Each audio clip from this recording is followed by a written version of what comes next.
மகர ஜோதி வடிவாக காட்சி தரும் ஐயப்பன். கேரள மாநிலம் சபரிமலையில் உள்ள ஐயப்பன் கோவில் உலக புகழ்பெற்ற ஆலயம் ஆகும். ஒவ்வொரு ஆண்டும் கார்த்திகை மாதத்தில் லட்சக்கணக்கான பக்தர்கள் ஐயப்பனுக்கு மாலை அணிந்து விரதமிருந்து சபரிமலைக்கு சென்று ஐயப்பனை தரிசிப்பது வழக்கம். அந்த வகையில் சபரிமலையில் தவக்கோலத்தில் அருள்பாலிக்கும் ஐயப்பன் ஆண்டுக்கு ஒரு முறை பக்தர்களுக்கு ஜோதி வடிவில் காட்சி தருவதாக ஐதீகம். கேரள முறைப்படி மகர ராசியில் சூரியன் வரும் மாதம் மகர மாதம் எனப்படுகிறது. இந்த மாதத்தின் முதல் நாளான மகர சங்கராந்தி அன்று சபரிமலையில் மகர ஜோதி தரிசனம் கிடைப்பது வழக்கம். இந்த மகர ஜோதி தரிசனத்திற்கு ஒரு புராண கதையும் கூறப்படுகிறது. மகிஷாசுரனின் சகோதரியான மகிஷி என்ற அரக்கி தன் சகோதரன் அழிவுக்கு தேவர்களே காரணம் என கருதி அவர்களை பழிவாங்க நினைத்தாள். இதனால் பிரம்மதேவரை நோக்கி கடும் தவம் புரிந்தாள். அவள் முன் தோன்றிய பிரம்மரிடம், சிவனுக்கும் விஷ்ணுவுக்கும் பிறக்கும் புத்திரனால் மட்டுமே எனக்கு மரணம் ஏற்பட வேண்டும் என்னும் வரத்தை கேட்டாள். அதன்படி வரத்தை பெற்ற மகிஷி தேவர்களையும் மனிதர்களையும் துன்புறுத்தி வந்தாள். அமுதம் வேண்டி தேவர்களும் அசுரர்களும் பார்க்கடலை கடைந்தனர். அப்போது அமுதத்தை எடுத்து சென்ற அசுரர்களிடமிருந்து அமுதத்தை மீட்க விஷ்ணு பகவான் மோகினியாக அவதாரம் எடுத்தார். மோகினி அவதாரம் எடுத்த விஷ்ணுவுக்கும் சிவனுக்கும் ஹரிஹர அம்சமாக அவதரித்தவரே ஐயப்பன். அதே வேளையில் பந்தள மன்னன் ராஜசேகரன் குழந்தை இல்லாமல் மிகவும் வருந்தினான். அவன் குழந்தை பாக்கியம் வேண்டி தினமும் சிவனிடம் மனமுருகி வேண்டி வந்தான். சிவனும் விஷ்ணுவும் குழந்தை ஐயப்பனை காட்டில் ஒரு மரத்திற்கடியில் விட்டு சென்றனர். அந்த சமயம் காட்டில் வேட்டைக்கு வந்த பந்தள மன்னன் ஒரு குழந்தை இருப்பதை கண்டான். அப்போது அங்கு வந்த ஒரு முனிவர், மன்னா, உங்களுடைய குழந்தையில்லா குறையை போக்கவே இவன் அவதரித்திருக்கிறான். எனவே இவனை எடுத்து வளர்ப்பாயாக. 12 வயது வரும்போது இவன் யார் என்பதை அறிவாய் என்று கூறினார். அந்த குழந்தையின் கழுத்தில் துளசி மாலையுடன் மணியும் இருந்தது. எனவே அந்த குழந்தைக்கு மணிகண்டன் என்று பெயரிட்ட மன்னன் குழந்தையை அரண்மனைக்கு எடுத்து சென்று ராணியிடம் கொடுத்தார். இதனால் மகிழ்ச்சியடைந்த ராணி அந்த குழந்தையை மிகவும் பாசத்தோடு வளர்த்தாள். சிறு வயதிலேயே மணிகண்டன் பல அற்புதங்களை செய்தார். குருகுலத்தில் சேர்க்கப்பட்ட மணிகண்டன் வேதங்கள், ஆயக்கலைகள் என அனைத்து கலைகளையும் கற்று தேர்ச்சி பெற்றான். குருவின் பேச முடியாத மகனை பேச வைத்து அற்புதம் நிகழ்த்தினான். இந்நிலையில் ராணிக்கு ஒரு அழகான குழந்தை பிறந்தது. அதற்கு ராஜராஜன் என பெயர் சூட்டினார். தனக்கு மகன் பிறந்தாலும் மணிகண்டனுக்கே முடிசூட்ட வேண்டும் என்று மன்னன் விருப்பம் கொண்டார். ஆனால் இதை விரும்பாத மந்திரி ஒருவர் ராணியின் மனதை மாற்றி மணிகண்டனை விரட்ட முடிவு செய்தான். அதன்படி சதித்திட்டம் ஒன்றை தீட்டினான் மந்திரி.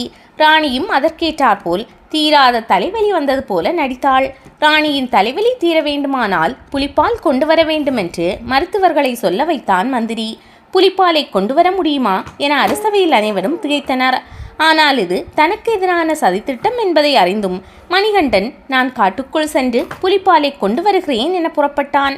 காட்டுக்குள் சென்றால் நிச்சயம் திரும்பி வரமாட்டான் என்று மந்திரி பூரிப்பு கொண்டான். புலிப்பால் வேண்டி காட்டிற்கு சென்ற மணிகண்டன் அங்கு மனிதர்களை துன்புறுத்தி வந்த மகிஷி அரக்கியை அம்பு எய்து வீழ்த்தினான். தன்னை வீழ்த்தியது கண்டிப்பாக சிவனுக்கும் விஷ்ணுவுக்கும் பிறந்த ஒருவராக தான் இருக்கும் என்பதை உணர்ந்த மகிஷி மறு உருவம் பெற்று எழுந்தாள். பின்பு மணிகண்டனை வணங்கி தன்னை திருமணம் செய்து கொள்ள வேண்டினாள். ஆனால் மணிகண்டன் இந்த அவதாரத்தில் தான் பிரம்மச்சாரியாக வாழப்போவதாகவும் எனவே தனது இடப்பக்கத்தில் சிறு தூரத்தில் நிலை கொள்ளும்படி செய்தார். அவளே மஞ்சமாதா என்று அழைக்கப்படுகிறாள். இதையடுத்து ஒரு புலியின் மீது அமர்ந்தபடி பந்தள நாட்டு அரண்மனைக்கு திரும்பினார் ஐயப்பன்.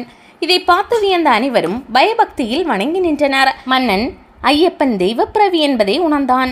ஐயப்பன் தான் சபரிமலையில் ஒரு அம்பை எய்வதாகவும் அந்த அம்பு எந்த இடத்தில் விழுகிறதோ அங்கே ஒரு கோவில் கட்டும்படியும் அருளினார்.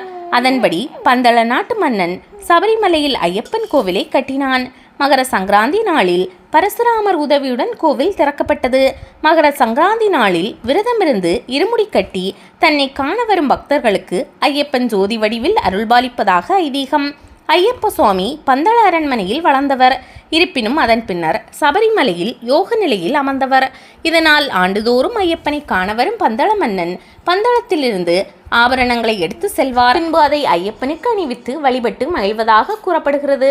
இதன் நினைவாக ஒவ்வொரு ஆண்டும் மகர ஜோதி தினத்தில் பந்தளத்திலிருந்து ஆபரணங்கள் கொண்டு வந்து சபரிமலை ஐயப்பனுக்கு அணிவிப்பார்கள். அதன் பின்பு அன்றைய தினத்தில் பொன்னம்பலமேட்டில் மகர ஜோதி தரிசனம் கிடைக்கும். பொதுவாக தை மாதம் முதல் நாள் மகர ஜோதி தரிசனம் கிடைக்கும். ஆனால் இந்த ஆண்டு மார்கழி மாதம் 30ஆம் நாள் 14/1/2026 மாலை 6:30 மணிக்கு மேல் மகர ஜோதி தரிசனத்தை பெறலாம். மகர ஜோதி தரிசனத்துக்காக சபரிமலையில் லட்சக்கணக்கான ஐயப்ப பக்தர்கள் வருகை தருவார்கள். கேரளா மட்டுமின்றி தமிழ்நாடு, ஆந்திரா, கர்நாடகா என பல மாநிலங்களில் இருந்தும் பக்தர்கள் வருகின்றனர். ஜோதி தரிசனத்தை காணும்போது சுவாமியே சரணமையப்பா என்று பக்தர்கள் எழுப்பும் முழக்கம் விண்ணை தொடும் அளவு எதிரொலிக்கும். பக்தர்கள் மகர ஜோதி தரிசனத்தை பக்தி பரவசத்துடன் கண்டு கழிக்கும் காட்சியை பார்க்கும்போது மெய்சிலிர்க்க வைக்கும். நோய் நீக்கும் நெய். சூரியன் தனுசு ராசியிலிருந்து மகர ராசிக்கு கடக்கும் வேளையில் மகர விளக்கு பூஜை நடக்கிறது. இவ்வேளையில் புண்ணிய தீர்த்தங்களில் மூழ்கி குளிப்பவர்களும் கோவில்களில் சுவாமி தரிசனம் செய்பவர்களும் புண்ணிய பலன்களை பெறுகிறார்கள். இந்த நேரத்தில் ஐயப்பனுக்கு அபிஷேகம் செய்யப்பட்ட நெய்யை ஒரு துளி சாப்பிட்டால் கூட எல்லாவித நோய்களும் குணமாகும் என்பது பக்தர்களின் நம்பிக்கை. ஐயப்பனின் ஆபரணங்கள். மகர சங்கராந்தி அன்று பந்தள அரண்மனையிலிருந்து சபரிமலை ஐயப்பன் கோவிலுக்கு கொண்டு வரப்படும் ஆபரணப்பட்டியின் மேற்பகுதியில் வானத்தில் ஒரு பருந்து வட்டமிடுவது இன்றளவும் நடந்து வரும் அதிசயமாகும். பந்தளத்திலிருந்து தென்படும் இந்த பருந்து சபரிமலை வந்ததும் மறைந்துவிடும். ஐயப்பனின் திருமுகம், ஐயப்பனின் உடல் பாகம், 2 வாள்கள், 2 யானைகள், 2 லட்சுமி உருவங்கள், ஒட்டியானம், சங்கு ஆகிய அனைத்தும் தங்கத்தால் செய்யப்பட்டவை. இது தவிர அழகிய முத்து மணிமாலைகள் மற்றும் கலைப்பூர்வமாக உருவாக்கப்பட்ட சில ஆபரணங்களும் இதில் அடங்கும். இது அனைத்தும் ஐயப்ப சுவாமிக்கு அணிவிக்கப்பட்டு தீபாராதனை காட்டப்படும். அந்த நேரத்தில் பொன்னம்பலமேட்டில் ஜோதி வடிவில் ஐயப்பன் காட்சி தருவார். திருவாபரண தரிசனம். மகர ஜோதி தரிசன நாளில் சுவாமி ஐயப்பன் திருவாபரணம் அணிந்து ராஜ அலங்காரத்தில் காட்சி தருவார். இந்த ஆபரணம் எங்கிருந்து வருகிறது? மகர ஜோதிக்கு முன்பாக பந்தளத்தில் இருக்கும் கோயிலில் வழிபாடு செய்து திருவாபரண பெட்டியை வெளியே கொண்டு வருவர். இதை சுமப்பதற்கென சில குடும்பத்தினர் உள்ளனர். பகவானின் சாட்சியாக கருடன் பெட்டியுடன் பறந்து வரும். அதை தரிசித்த பிறகே தலையில் திருவாபரண பெட்டி ஏற்றப்பட்டு யாத்திரை புறப்படும். இவற்றோடு ஒரு பல்லக்கும் பந்தள ராஜாவும் உடன் வருவார். யாத்திரை செல்லும் வழியெல்லாம் உள்ள மக்கள் வீட்டு வாசலில் கோலமிட்டு பூக்கள் தூவி வரவேற்பர். இப்படி சரணகோஷத்தின் நடுவே மிதந்து வரும் திருவாபரண பெட்டி பம்பை நீலிமலை வழியாக மகர சங்கராந்தி அன்று சந்நிதியை அடையும். திருவாபரணத்தை சுமந்தபடி 18 படிகளில் ஏறி ஐயப்பனுக்கு அணிவிப்பர். அன்று சுவாமி பூரணா புஷ்கலாவுடன் அச்சன் கோயில் அரசனாக காட்சி தருவார். அப்போது தீபாராதனை காட்டியும் மகர ஜோதி தரிசனம் நடைபெறும். அன்று மட்டுமின்றி அடுத்த 2 நாளும் திருவாபரண கோலத்தில் தரிசிக்கலாம். மகர ஜோதியே ஐயப்பா. மகர சங்கராந்தி அன்று ஐயப்பன் ஜோதி ஸ்வரூபனாக பொன்னம்பலமேட்டில் காட்சி கொடுப்பார். இதையே மகர ஜோதி தரிசனம் என்கிறோம். திருவண்ணாமலைக்கு திருக்கார்த்திகை எப்படியோ அதை போல சபரிமலைக்கு மகர ஜோதி தரிசனம். இதன் சிறப்பை அறிந்து கொள்வோமா? சுவாமி ஐயப்பன் பூமியில் மனிதனாக அவதரித்து மணிகண்டன் என்ற பெயரில் வளர்ந்தார். மைஷி என்ற அரக்கியை வதம் செய்து அவதார நோக்கத்தை நிறைவேற்றினார். பிறகு சபரிமலையில் தவக்கோலத்தில் அமர்ந்தார். அப்போது அவரது தந்தையிடம், தவக்கோலத்தில் இருக்கும் நான் ஆண்டுதோறும் மகர ஜோதி நாளில் கண்விழித்து பக்தர்களுக்கு அருள் புரிவேன் என வாக்களித்தார். அப்போது தேவர்கள் விசேஷ ஆராதனை செய்வர். இத்தனை சிறப்புமிக்க நாளை கொண்டாடவே திருவாபரணங்களை யாத்திரையாக கொண்டு வந்து அணிவிக்கின்றனர். ஐயப்பன் தன் வாக்கை மெய்ப்பிக்கும் விதத்தில் ஆண்டுதோறும் ஜோதி வடிவில் காட்சி தருகிறார். அந்த ஜோதியை தரிசித்தவர் மனிதனாக பிறந்த பயனை அடைவர். சபரிகிரி அஷ்டகம்.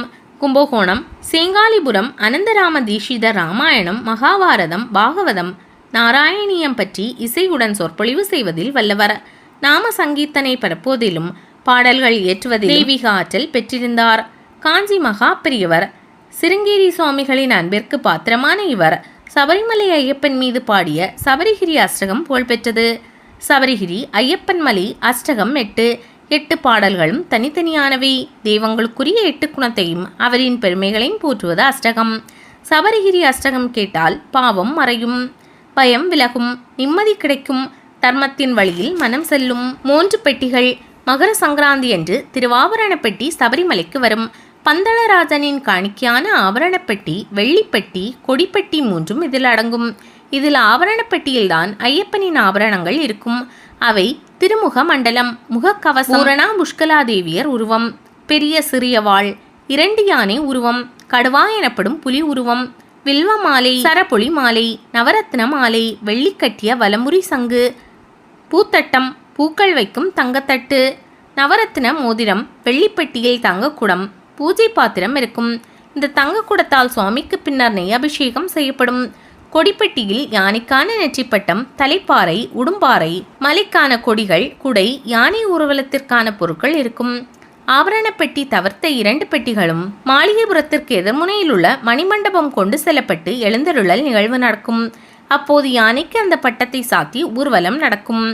21 தலைமுறைக்கும். சபரிமலை மட்டுமின்றி கிராமங்களிலும் சாஸ்தாவின் கோயில்கள் நிறைய உண்டு. அங்கு தொண்டு செய்பவர்கள் கீழ்கண்ட பலன்களை பெறுவர். சாஸ்தா கோயிலை கட்டுவதற்கு உதவினால் 21 தலைமுறைக்கும் புண்ணியம் சேரும். ஐயப்பன் கோவிலுக்கு பசுவும் கன்றும் தரும் வாய்ப்பு முற்பிறவியில் செய்த புண்ணியத்தால் கிடைக்கும். சாஸ்தாவின் சன்னதியை கோலமிட்டு மொழிகி சுத்தம் செய்தவருக்கு இந்திரலோகத்தில் வாழும் பாக்கியம் கிடைக்கும். சாஸ்தாவின் கோயிலுக்கு அபிஷேக பொருள் நெய் எண்ணெய் கொடுத்தவருக்கு கிரகதோஷம் நோய் வறுமை நீங்கும், சுகமாக வாழ்வர். சாஸ்தாவின் திருமேனியை தொட்டு பூஜை செய்பவருக்கு உணவு தண்ணீர் கொடுப்பவருக்கு நிம்மதியான தூக்கம் வரும். உத்திர நாளில் விரதமிருந்த ஐயப்பனை வழிபட்டால் சகல சௌபாக்கியம் செல்வம் சேரும். பக்தர்களின் கவனத்திற்கு மகர ஜோதி தரிசனம் என்பது ஒருவரின் புண்ணியத்தை பலப்படுத்தும் வழிபாடு. இதை தரிசிப்பதற்கு 18 ஆண்டு சபரிமலையை தரிசித்த ஒருவரை குருசுவாமியாக தேர்ந்தெடுப்பது நல்லது. மனம், உடல், குடியிருக்கும் வீடு ஆகியவற்றை சுத்தமாக வைக்க வேண்டும். குடும்பம், பொருளாதாரம், வீட்டு பெண்களின் சூழ்நிலையை கருத்தில் கொண்டு குருசுவாமியின் வழிகாட்டுதலுடன் மாலை அணிய வேண்டும். காளி மாலையில் நீராடி தூய்மையை கடைபிடித்து சரணகோஷம் சொல்லி ஐயப்பனை வழிபட வேண்டும். ஜோதி தரிசனம் செய்ய செல்பவர்கள் குருசுவாமியின் கைகளால் இருமுடி கட்ட வேண்டும். குலதெய்வ அருளோடு ஐயப்பன் சன்னதியில் இருமுடியை சமர்ப்பித்து ஜோதி தரிசனம் செய்வது அவசியம். புத்துணர்வு பெற சங்கராந்தி என்றால் நகர்வது. சூரியன் தனுசு ராசியிலிருந்து மகர ராசிக்கு நுழையும் நாளே மகர சங்கராந்தி. சூரியன் வடக்கு திசை நோக்கி பயணிக்கும் முதல் நாள் இது. தமிழ் மாதங்களில் 10வது மாதம் மகர மாதம். மகர சங்கராந்தி விழாவில் ஐயப்பன் கோயிலில் கொண்டாடப்படுவது மகர விளக்கு பூஜை. லட்சக்கணக்கான பக்தர்கள் இதில் பங்கேற்பர். ஆண்டுதோறும் ஜனவரி 14 மகர விளக்கு தரிசனம் நடக்கும். அப்போது ஐயப்பனை ஜோதி வடிவில் தரிசிப்பர். இதனால் மனம், உடல், ஆன்மாவிற்கு புத்துணர்வு கிடைக்கும்.